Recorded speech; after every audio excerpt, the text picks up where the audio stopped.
emotional logic versus actual logic. This film is a compendium of both.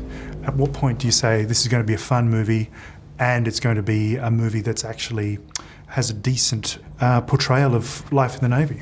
I mean, for me, there were simultaneous decisions. With Battleship, I was thinking about films like Indiana Jones or Jurassic Park in terms of tone, and I wanted to make a film that had that tone, that hit that sweet spot, that was scary at times, was involving, was funny, was suspenseful, but at the end of the day was really truly a popcorn film, and whatever that means to you or me, it was. Those were the movies that I remember going to with my dad and my grandfather, and everybody had a good time, and I knew that was the tone that I wanted to hit. I'm also. I can't help myself. My OCD means I do a lot of research. I want to get it right. If I'm going to take people out on a Navy ship, I'm going to figure out how to get them on a real Navy ship. I'm going to talk the Department of Defense into giving me 5 Aegis-class destroyers and 1,000 sailors, and we're going to do it right. We're going to fight aliens as realistically as we possibly can. So I had a desire to achieve both, realism and just fun, and see if I couldn't find that balance.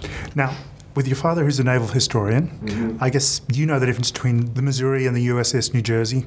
In terms of battleships, not many other people would. When you were actually firing off guns of the battleship, were you allowed to actually fire off those guns, or was it just CGI? Because I can imagine any person who's involved in naval history, that would be the money shot, where you're actually unleashing a broadside. Right. Now, we weren't able to actually fire them, but what we were able to do is go into the real gun turrets, which are extraordinary pieces of equipment amongst themselves. There are 12 floors. It takes 118 men to fire one gun. And, I mean, this is hot. It's 150 degrees. These men are packed in there. And we were able to go, and the guns have been sealed up and shut down. And we brought our engineers in who worked with the Missouri engineers, who worked with old veterans who remembered how all this worked. And we were able to get one of the gun turrets relatively active so we could load rounds and load the powder kegs. But we were not able to actually fire the guns. That would have been awesome. When it comes to futuristic aliens from across the galaxy, tell me about using floating pegs to land on ships. Right. Did you guys work out a logic behind it, or did you say, fuck it, it's Battleship? Well, I mean, part of the fun for me was trying to find relatively intelligent ways of referencing the game so that sophisticated gentlemen such as yourself, who could go either way, you could go with it or you could pull out the sabers and butcher it. I was hoping that people that know the game, that are might kind of smile and say, okay, you know what, that ordnance looks dangerous, appears to make sense, and also resembles a peg, and sometimes hits and sometimes misses.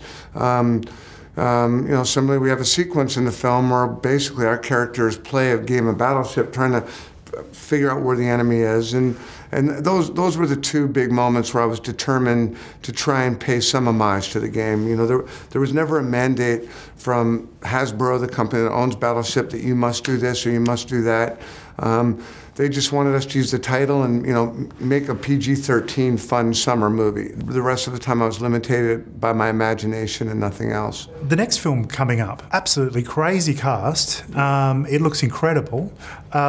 You can obviously take a lot of the stuff that you've learned from this particular film and apply it. Can you tell us just any snippets? I was Lone Survivor is a true story written by an ex-Navy SEAL named Marcus Luttrell about a gunfight that occurred in 2007 in the Hindu Kush area of Afghanistan, where 4 SEALs got into a very complicated mess. And at the end of the day, 19 SEALs died and 1 survived.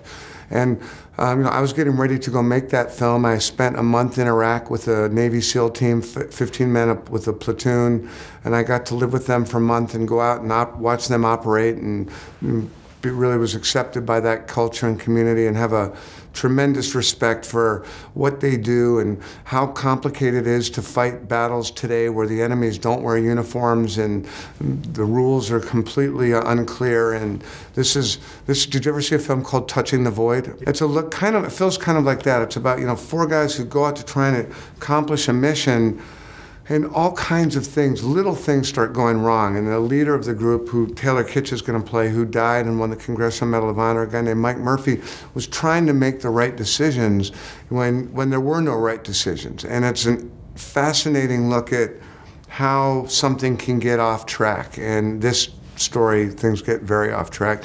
And it couldn't be more different in tone than Battleship. But they're both movies and tones that I love playing with.